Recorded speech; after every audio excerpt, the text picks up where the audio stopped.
Hello and welcome to the Viktor Frankl Meaning Academy podcast. I am your host, one of your hosts, Dr. Daniel A. Franz, with my good friend and confidant and fellow founder of the Viktor Frankl Meaning Academy, Dr. Baruch Halevi. B, how you doing, my brother? It's been a while. It's been at least 24 hours since we last chatted. Hey, brother. Good to see you. I like casual Fridays. You look good. Whoa. We're starting this.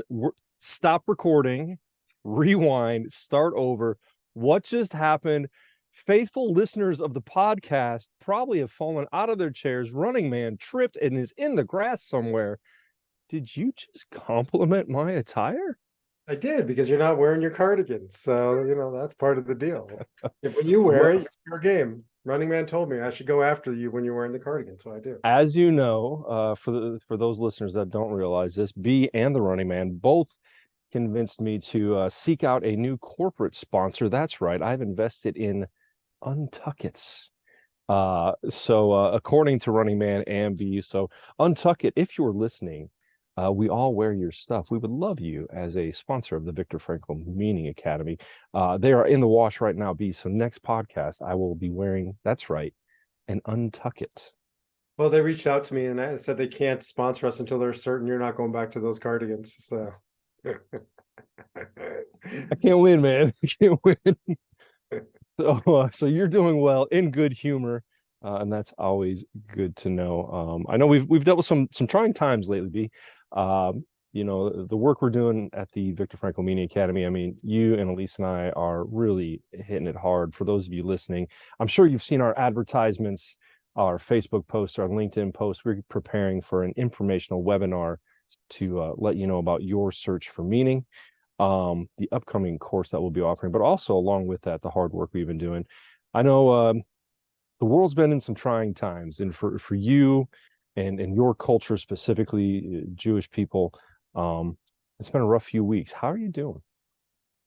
well, thank you for asking. Yeah, it's definitely been preoccupying to say the least. Not what happened on October 7th, the what I've heard referred to as the Hamas Holocaust, but I mean, that is, of course, but it's as a Jew, at least the Jew in the diaspora in America, it's what's ever happened on October 8th and since, which is it's not fair to call it pro-Palestinian rallies because that's not what they are. I'm pro-Palestinian, but these are pro-Hamas rallies, and seeing the groundswell of support for Hamas and a recognized terrorist organization, praise for the atrocities of October 7th and the lack of condemnation by institutions, mainstream institutions from college universities, Ivy League universities to, the UN, which is not really surprising as an Israeli and Jew, but just across the board, that's been shocking. It's been really hard pill to swallow, and it's brought up a lot of fear for a lot of Jewish people I know. Yeah, interestingly, I was just speaking to a college professor yesterday, a professor of actually religious studies, and the fine line he has to walk in talking to his students about this, but also the fear, the anxiety he encounters by having to consume so much media, difficult media. I can't even define it. Just hard to fathom media siding with terror, and the fear that that generates for him, and the fear that I think we all see. So that was what you and I talked about addressing today. I mean, we can talk about it specifically as it comes to this event in history, this Holocaust of Hamas, as you said, but also fear in general. We live in, some of the most productive, some of the most wealthy, rich, safe times in the history of the world. However, I believe, and I think you and I would agree on this, fear and anxiety are two of the most prominent emotions people are dealing with, especially of late. Why do you think that is? Well, just to broaden the sort of the scope, this isn't really about October 7th. This isn't particular to the Jewish people, although, it has certainly triggered something primal and deep that's always been there, that's been dormant. I think Jews have lived closer to the surface of those fears. We could talk about that, but I think the West in general, and Americans, probably the vast majority of our audience, North Americans in particular, are dealing with new levels of fear, in no small measure because I think the illusion of our safety and our security has come crumbling, tumbling down, particularly since COVID. And I think Oh, that was the catalyst. I think that was the trigger event for challenging our assumptions or our illusions of this perceived invulnerability or invincibility or safety. And a lot of people for the past 3-4 years have been, I think, awoken to something new. yeah, it's interesting. We often convince ourselves we are invincible, that we live in these times of freedom and openness. And if you study any bit of history going 100 years back or further into ancient history, um, humankind just hasn't really been that safe.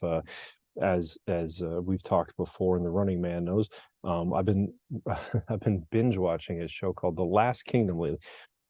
Vikings and barbarians, right? Only about 1,000 years ago, and just the way human beings were treated back then. Death could have been around any corner, and there was no concern for human life. And I feel as though it's only been a few hundred years that we started to have this empathy, this concern for human life.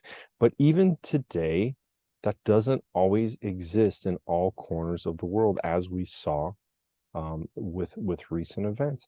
And so this resurgence of fear, or maybe concern, I don't know, what is it? Anxiety? Is it fear? Is it concern? Is it just awakening to the brutality, the suffering of the human condition? I think there's a lot of arrogance in our Western, modern mindset that we're further along the path because chronologically and technologically and all these things.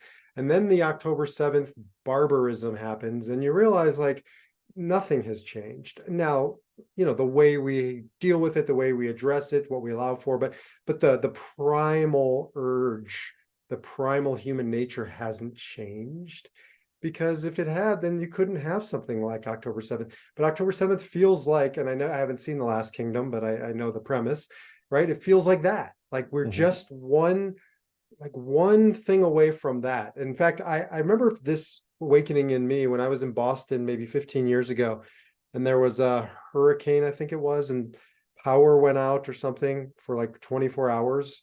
And there was already almost a mutiny on hand. People were fighting at the supermarkets within 24 hours.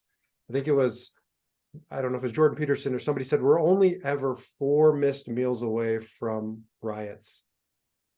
Or I mean, that's just damn near embarrassing to think about. 4 missed meals from riots. I mean, I think, I don't know about you, B, but there are some days I feel I could go with 4 missed meals and be quite all right. But that's interesting that whoever said it, in events of recent history, whether it was most recently, it seems as though every few years we have some brutal, near genocidal events, and the idea that, as you said, there's some arrogance, as though we're just more evolved here in the States. The events of September 11th, 2001 certainly helped us to realize we're not invulnerable, as devastating and horrible as those were.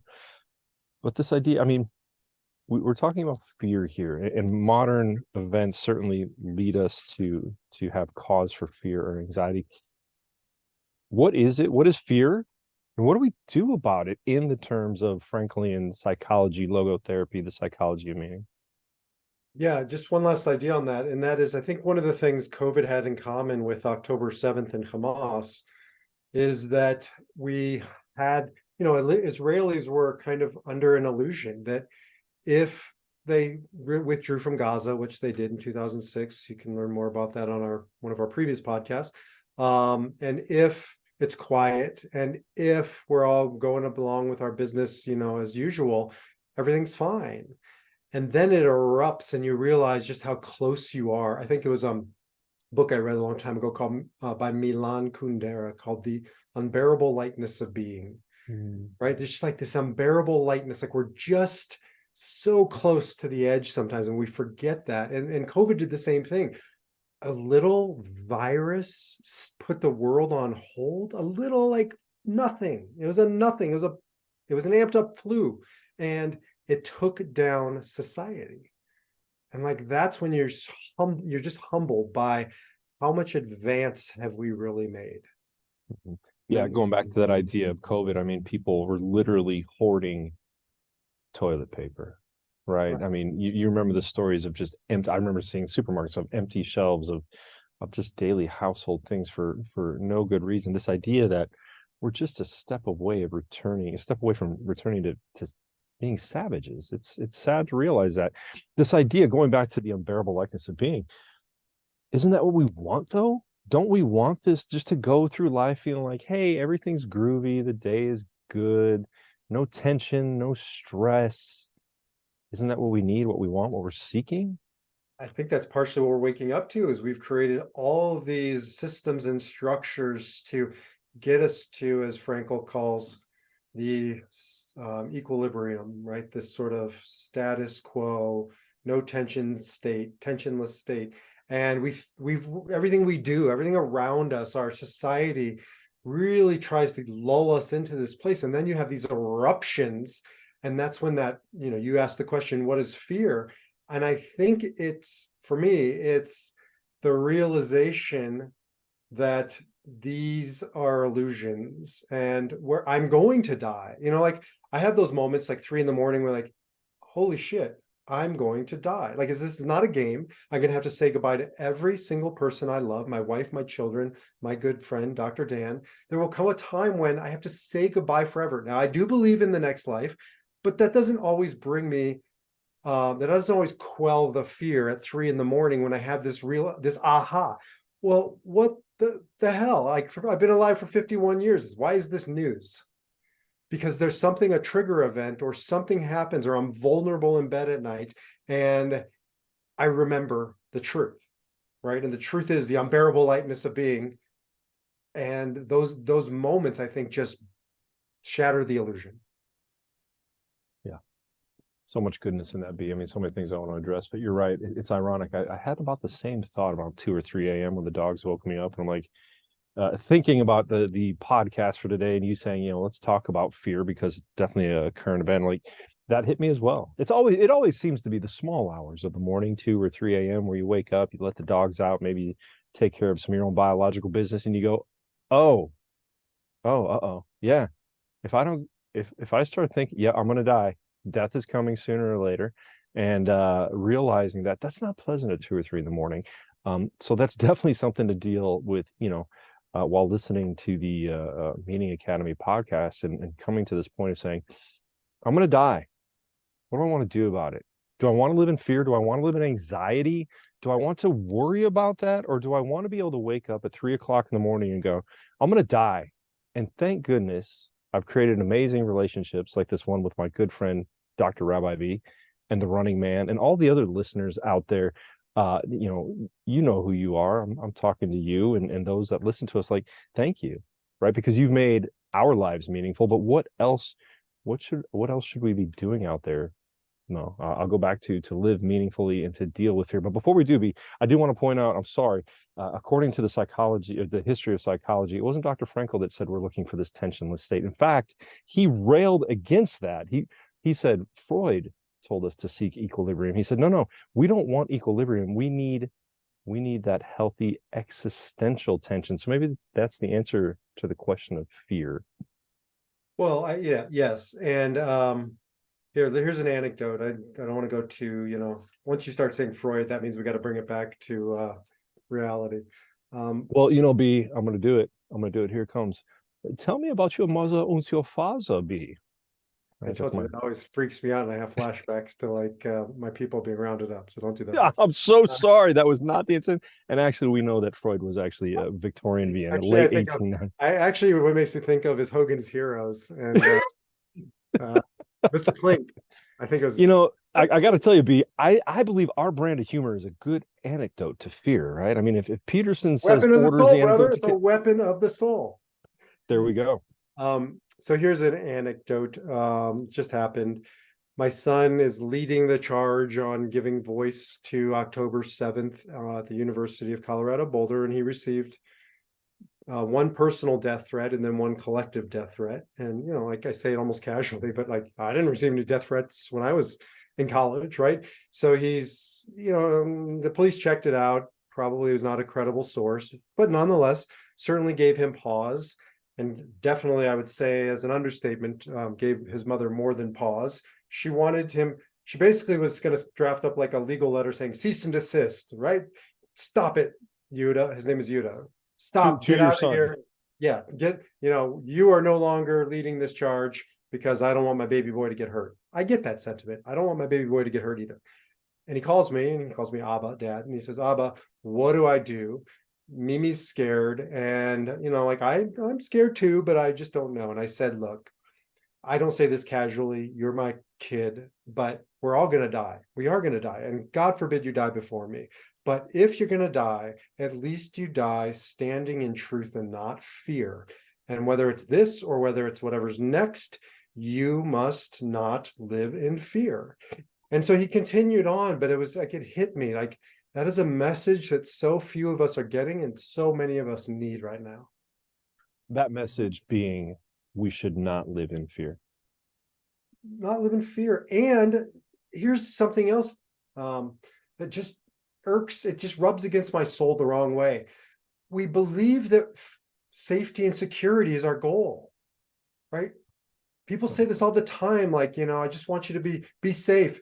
I say this to parents whose kids are 16 years old. If you want your kid to be safe, then don't let them get a license. But you do let them get a license because safety is not your number one value. It's up there. It's not number one, because if it was, not only would you not let them get a driver's license, you wouldn't let them leave the house.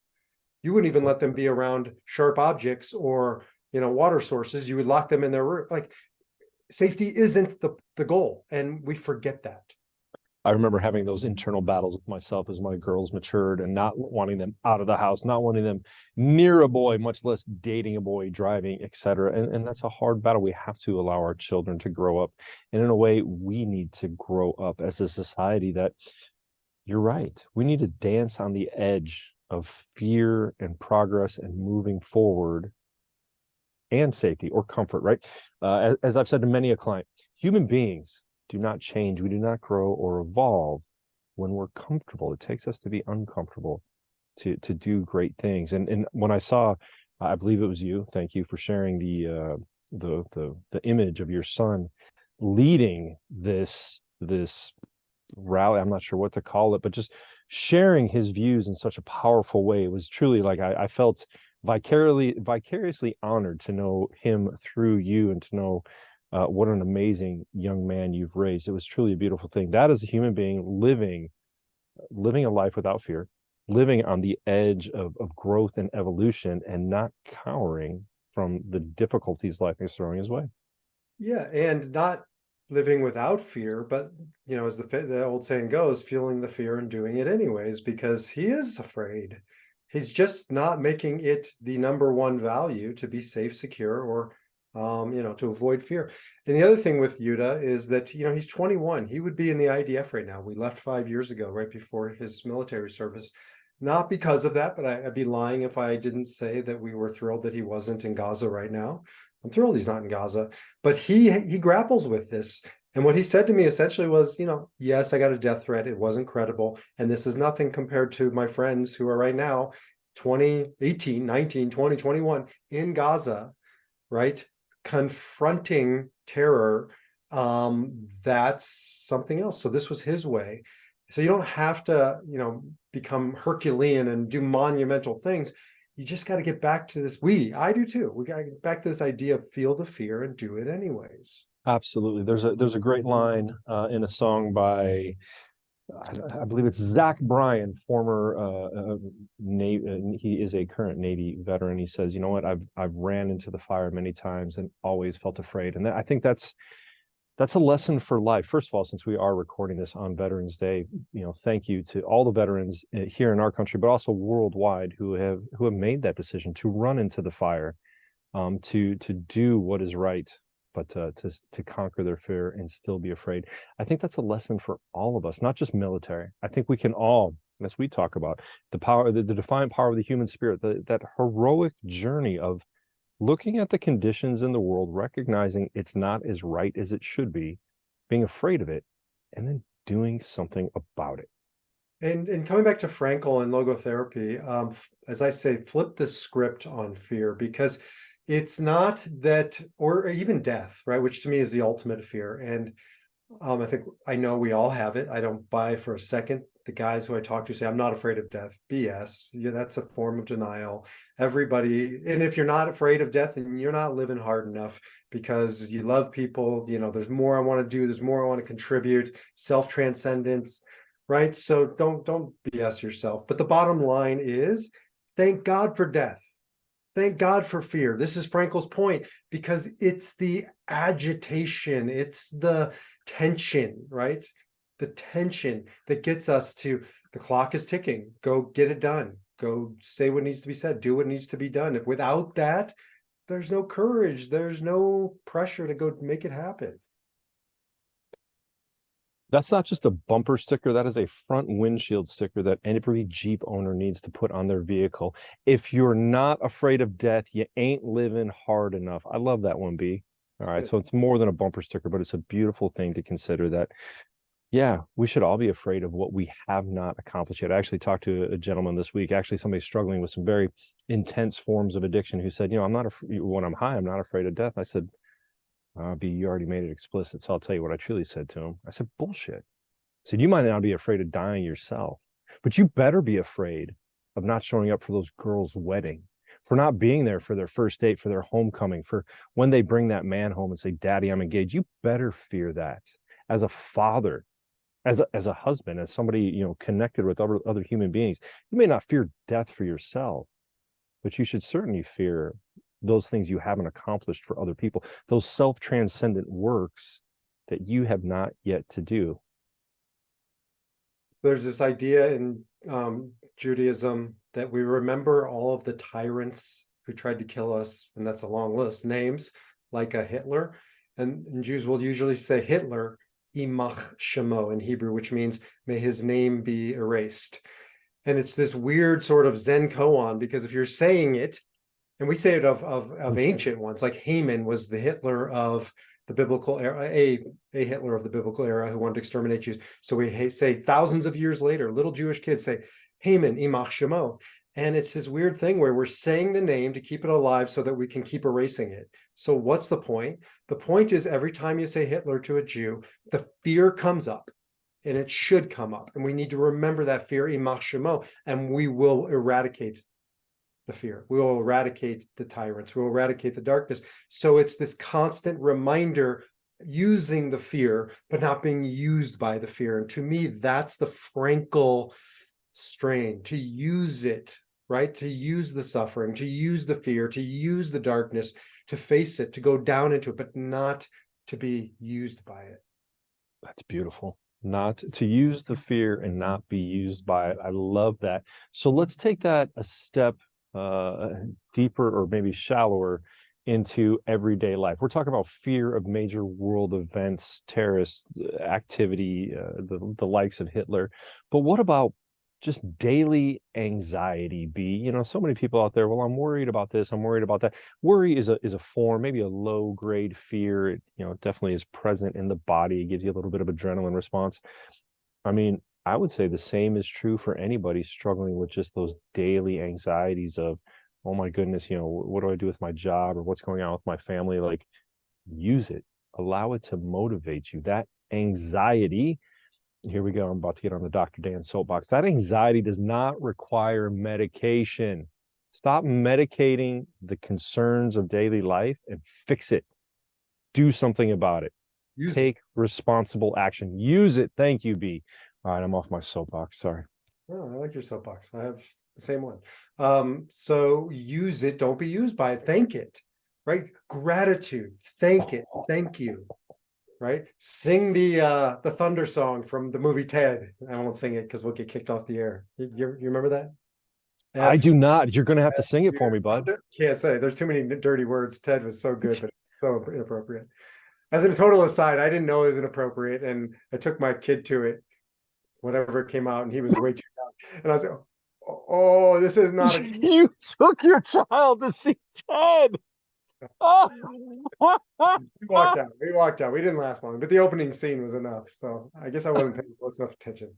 Um, so, but it's use the fear. It's thank the fear, right? Because I just had this conversation with a man who's, let's say, he's 55. I call this the afternoon of life, and I work as you do too, and in our work together, helping men, as I call it, go from prince to king, become a king. And he said, "What does that mean?" And I said, "A king he just stands his ground, right? Viktor Frankl calls it the defiant stand. You just make your stand, and you can't make a stand over things that are easy. That's not a stand, right?" And his stand was he's dealing with his alcoholism, and just make your stand and be afraid when you go into that bar that because he has clients and he's got to go out into settings where he can't escape the alcohol, like it's there. And don't say you're not afraid of it. Be afraid of it and make your stand and don't drink. And there's this king quality to that, right? And it just his world sort of, you could feel his energy shifting on that.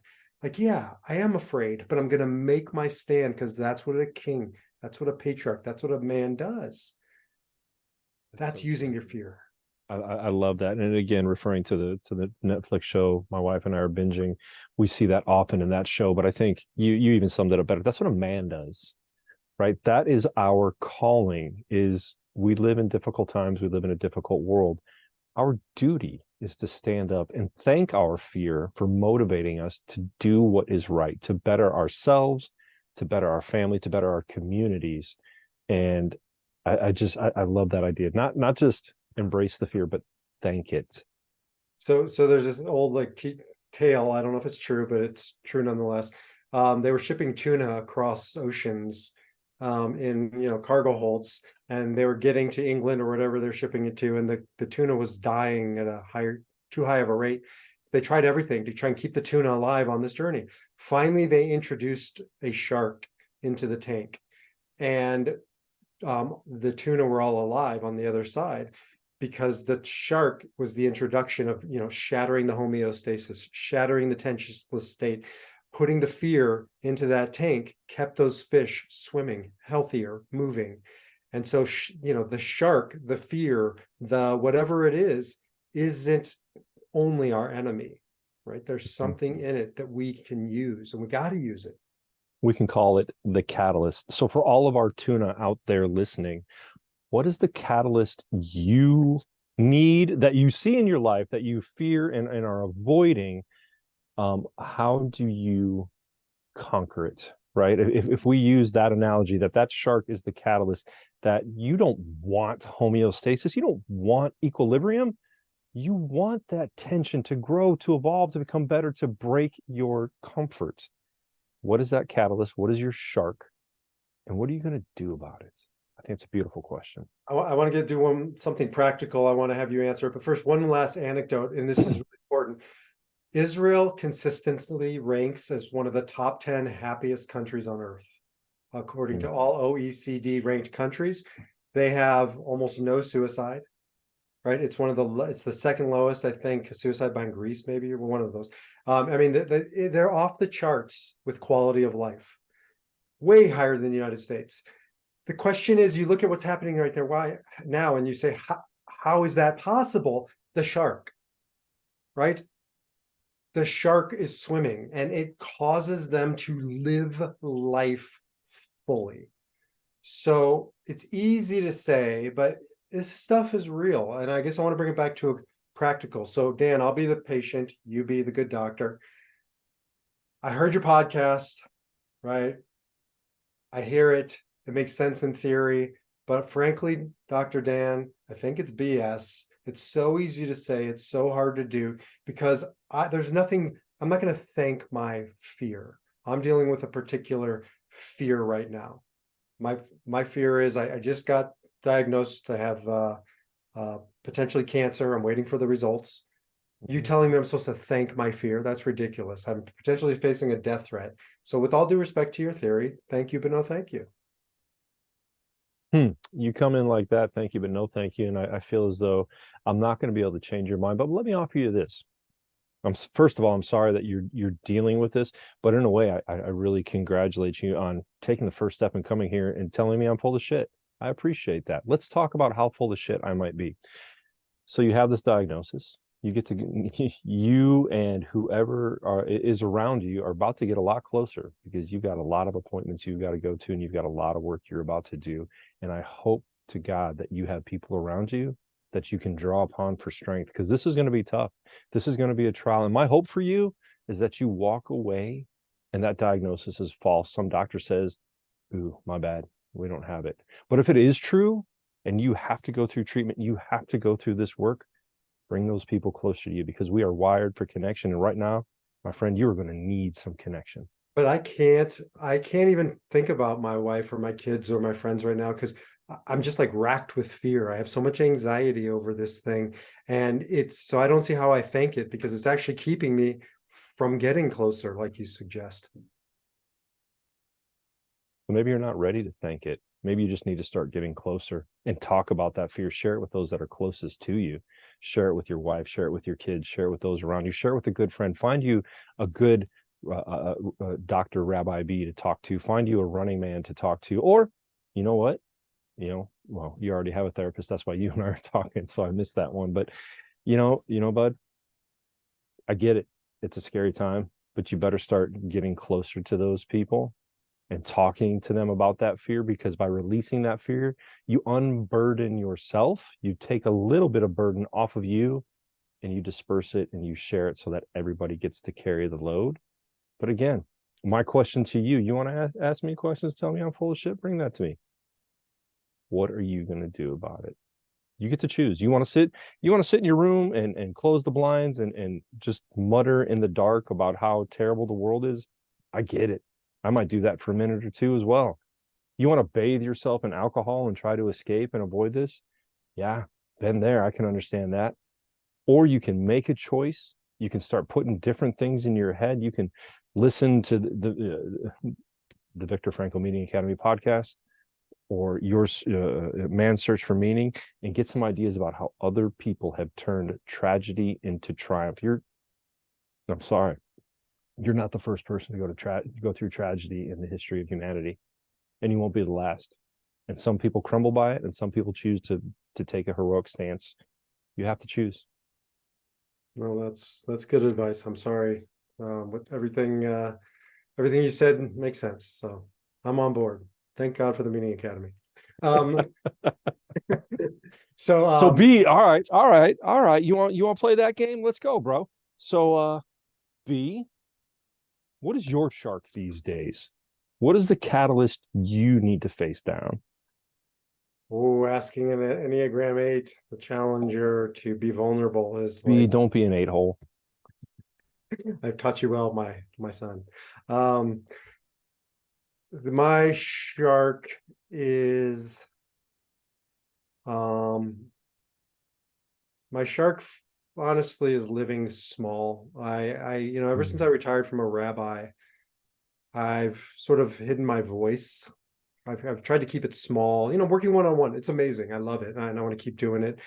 But I feel like something happened in me October 7th where it just felt like I've been living too small. Like I've been afraid to share my voice. I mean, just sharing publicly. I wasn't sure how much, or I'm still not sure how much to write on the subject because I'm not a rabbi. I'm not a synagogue rabbi. And my clients are lots of political views and lots of, cultures. And I work with a Muslim. I don't have any Palestinians, but I have a lot of people who are sympathetic to the cause. And so, trying to navigate, like what's my voice and what can I share and how do I step out of my comfort zone? Because I feel like for the past at least 5, 6, 7 years, I've been in that homeostasis when it comes to speaking up and speaking out.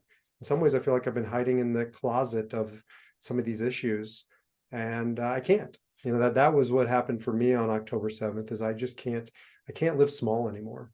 And I'm afraid, you know, I'm afraid of dying and having lived too small of a life. And I can say from my perspective, knowing you as I do, thank you for challenging your shark, for allowing it to catalyze, and to stepping out and living bigger, because it has certainly helped me and educated me, and I've been able to share it with those close to me as well, and it's certainly helped them. So uh, thank you for thanking your fear. Well, thank you. And maybe that's probably a good place to wrap up. I don't know. Any final thoughts to the running man, who's probably the last one listening to this at this point? I'm hoping the running man picked himself up off the ground in the grass where he is, and like after that compliment of my attire today, I'm not sure he was able to run. I hope so. I hope he shares this with the little running men in his life. I know they get a kick out of this every once in a while, and um, even share it to this is a great idea that this is for any age. This isn't just for grumpy old men without hair like you and I, but men, women, young adults, children, like this idea of learning to face your fear, to thank your fear, to allow it to motivate you to do amazing things, and be your great example of that with the defiant stance you've taken in the past few weeks. I respect and love you for that. Thank you. And I think I would challenge, if you're still listening at this point and finishing your run or whatever it might be, to do what B and I just did. Identify your shark. What is your shark that you're trying to avoid, to swim away from? And how do you need to challenge it, to maybe even thank it for helping you move forward in a different direction? Yeah, and I'll just end with a plug for a book that we don't ever really talk about. I would not, this is, if anybody listening, it's Viktor Frankl's Say Yes, or not say, it just says Yes to Life in Spite of Everything. And I always leave out that last part. I just call it Yes to Life, but it's actually in spite of everything. And I think that that's, for me, a takeaway from today. And I hope for our listeners, there's always sharks out there. It's always, Admiral William Crowe, in times like these, there have always been times like these. So saying yes to life is that act of courage, and feeling the fear and doing it anyways. I would recommend this book in audio form. I think some of his books are just fine written, but this one is much better, in my opinion. You feel the same way in audio? Yeah. Absolutely. I started reading it, and it's just not easily digestible in reading. You do have to go back quite often, but listening to it, it is. For me personally, I listened and then I went back and read and listened again, because it is so powerful, and there's so many highlights in there to go back to. I think the reason it's easier to listen to is because it's a collection of his speeches, rather than the written word, and it is the foreword's beautiful. The work itself is just gorgeous, and it was only recently released, so I definitely recommend it. Yes to Life. Yeah, so we've always pitch man search for meaning, but this is a good one on facing your fears and moving through them, using them, not being used by them. And that's our hope and prayer for you. You go out into the world and you use those prayers, or use those fears. You don't get used by them. Until our next podcast or video, we wish Whoa, you whoa, the— whoa, whoa, whoa, whoa, whoa, You're not wearing a whoa. cardigan. I got nothing left to say. I know, but I got plenty left to say, because B, what's coming up next week. When I release this, it'll be a few days before you and I and our wonderful, lovely friend, the one that balances out these bald heads, the lovely Dr. Elise Cortez, the three of us will be talking about your search for meaning, the upcoming flagship course from the Viktor Frankl Meaning Academy, launching in January of 2024. So coming up soon, you can look at any one of our individual websites, the Meaning Academy website, to find out more about the webinar, where we're going to be talking about the 6-month course that we're going to be offering in your search for meaning, your personal search for meaning, led by myself, Dr. B, Dr. Elise, on a weekly basis, with ongoing support and education. It is beautiful. We finally put this together. We're talking about it next week. Check it out at themeaningacademy.com. If you got questions, contact either one of us, all of us. We cannot wait to bring this to you. Say yes to your search for meaning. And until then, live with meaning, purpose, and resilience. Take care.